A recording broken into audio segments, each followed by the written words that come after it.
Hello' everyone, আজি আহিছোঁ পলাশবাৰী ৰাস চাবলৈ বা ভিনদেউহঁতৰ লগত। এইবাৰ ৰাস বুলি ঘৰলৈ যাবলৈ নাপালোঁ, যিহেতু মোৰ এক্সাম চলি আছিলে আৰু আজি বাহঁতে লগ ধৰাত মই ভালে পালোঁ আৰু এইবাৰ পিছে মই প্ৰথমবাৰৰ কাৰণে মূৰ্তি ৰাস চোৱাৰ এক্সপিৰিয়েঞ্চ কৰিছোঁ।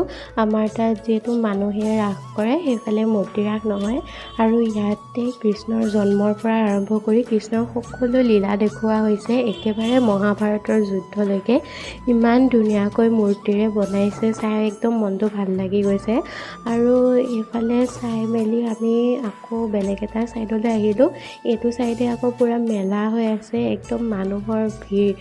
যিমানলৈকে চকু যায় সিমানলৈকে মানুহৰ ভিৰ, চাওকচোন আপোনালোকে।